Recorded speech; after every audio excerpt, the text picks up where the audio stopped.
જ્યેષ્ઠ માસના શુક્લ પક્ષની એકાદશી નિર્જલા એકાદશીનું મહાત્મ્ય. એકવાર ભીમસેને પિતામહ વ્યાસજીને પૂછ્યું કે, હે પિતામહ, આ યુધિષ્ઠિર, કુંતી, માતાજી, દ્રૌપદી, અર્જુન, નકુલ તથા સહદેવ એ બધા એકાદશીને દિવસે ક્યારેય પણ ભોજન નથી કરતા અને મને પણ નિત્ય ખાવાની મનાઈ કરે છે. ત્યારે તેઓને હું એમ કહું છું કે મારાથી ભૂખ સહન નથી થઈ શકતી. હું વિધિથી દાન આપું છું, શ્રીહરિની પૂજા કરું છું, પણ ઉપવાસ નથી કરી શકતો. તો વગર ઉપવાસે એકાદશીના વ્રતનું ફળ મળે તેવો કોઈ ઉપાય મને બતાવો. ભીમનું આવું કહેવું સાંભળીને વ્યાસજીએ કહ્યું કે, જો તને સ્વર્ગ વાલું અને નરક અનિષ્ટ હોય તો બંને પક્ષોની એકાદશીઓએ ભોજન નહીં કરવું. આ સાંભળીને ભીમે કહ્યું કે, હે પિતામહ, હે મહામતી વ્યાસજી, હું આપને કહું છું કે એક વખત ભોજન કરીને પણ હું રહેવા માટે અસમર્થ છું. તો પછી બંને વખતના ઉપવાસ હું ના જ કરી શકું, કારણ કે મારા પેટમાં વૃક નામનો અગ્નિ છે. તે જ્યારે હું ઘણું અન્ન ખાઉં ત્યારે જ શાંત થાય છે. બહુ તો હું એકાદ વખતનો જ ઉપવાસ કરી શકું.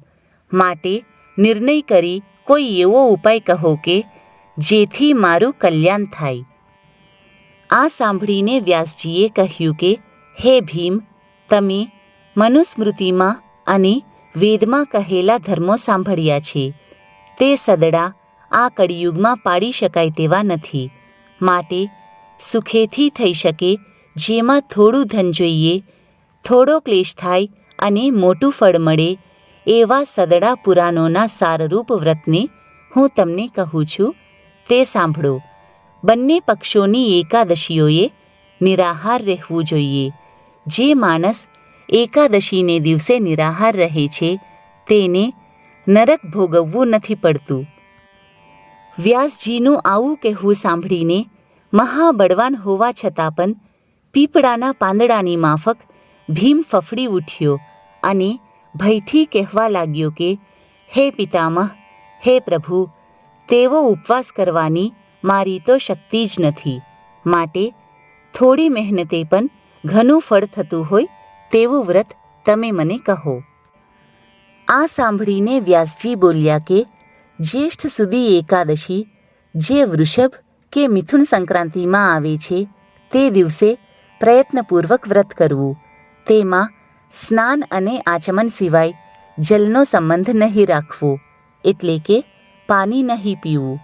તેમજ ફળ વગેરે બીજું કાંઈ પણ અન્ન નહીં ખાવું, કારણ કે તેથી વ્રતનો ભંગ થાય છે. જે માણસ એ એકાદશીના સૂર્યોદયથી આરંભી બારસના સૂર્યોદય સુધી જલપાન પણ નથી કરતો તેને પ્રયત્ન વગર બધી એકાદશીઓનું ફળ મળે છે. બારસના દિવસે પ્રાતઃ સ્નાન કરીને બ્રાહ્મણોને વિધિપૂર્વક જલ અને સોનું આપી તેઓને ભોજન કરાવ્યા પછી નિયમથી પોતે ભોજન કરવું. હે ભીમસેન, તેમ કરવાથી જે ફળ થાય છે તે સાંભળ. વિધિપૂર્વક એ એકાદશીનું વ્રત કરવાથી આખા વર્ષની સદડી એકાદશીઓનું ફળ મળે છે. એમાં શંકા નથી, કારણ કે તે વાત શંખ, ચક્ર અને ગદાને ધારણ કરનાર સાક્ષાત નારાયણે મને કહેલી છે.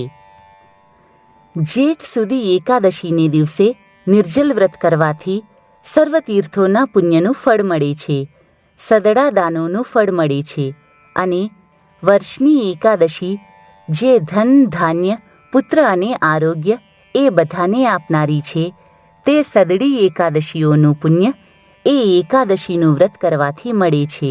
એમાં શંકા નથી. એ એકાદશીને દિવસે ઉપવાસ કરવાથી મરણ વખતે મોટા શરીરવાળા, ભયંકર, દંડ તથા પાશને ધારણ કરનાર કાળા યમના દૂતોના દર્શન નથી થતા, પરંતુ પીળા વસ્ત્રધારી, સુશોભિત આકૃતિવાળા, ચક્રધારી, મન્ના જેવા વેગવાળા વિષ્ણુદૂતો આવે છે અને વૈકુંઠમાં લઈ જાય છે.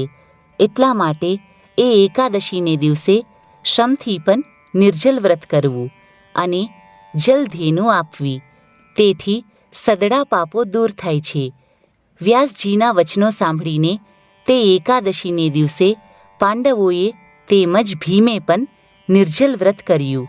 તેથી તે એકાદશી પાંડવ એકાદશી તથા ભીમ 11 આ નામથી પ્રસિદ્ધ થઈ છે. આ નિર્જલા એકાદશીનું મહાત્મ્ય વ્યાસજીએ રાજા જનમેજયને પણ જણાવ્યું હતું.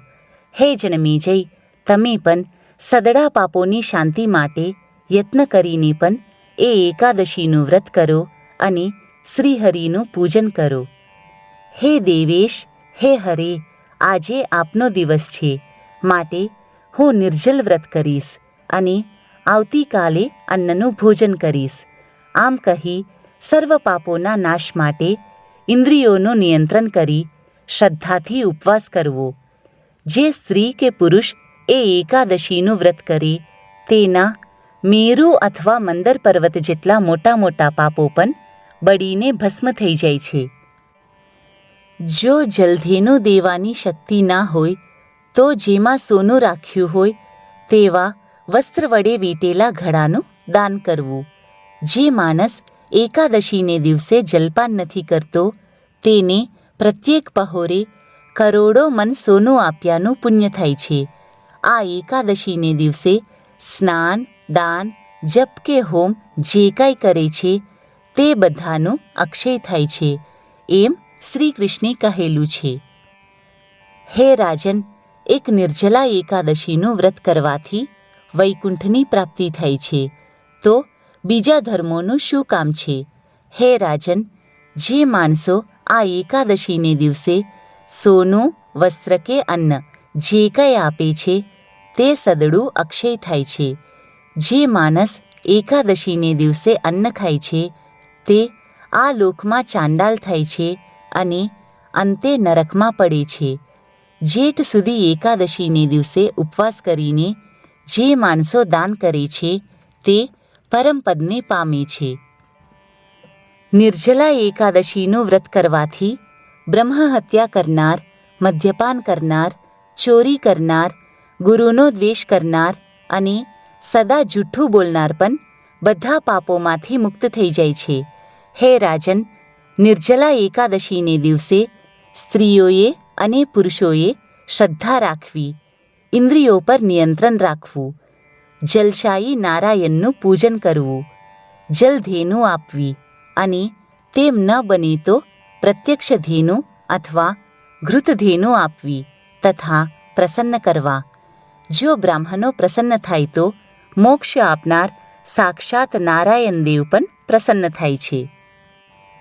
જે માણસો આ એકાદશીનું વ્રત નથી કરતા તેઓ આત્મદ્રોહી, પાપી, દુરાચારી અને દુષ્ટો કહેવાય છે.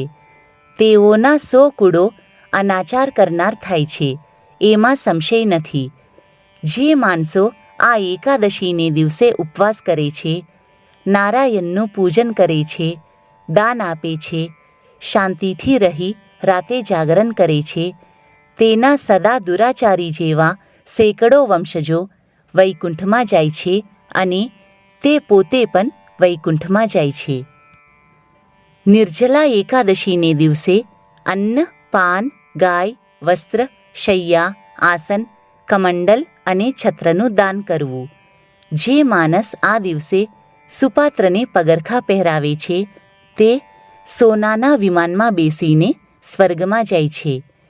કુરુક્ષેત્રમાં સૂર્યગ્રહણને દિવસે શ્રાદ્ધ કરવાથી જે ફળ થાય છે તે આ કથાના શ્રવણથી થાય છે. જે માણસ એવી રીતે પુણ્યકારક અને પાપોનો નાશ કરનારી આ એકાદશીનું વ્રત કરે છે તે બધા પાપોમાંથી મુક્ત થઈ મોક્ષને પામે છે.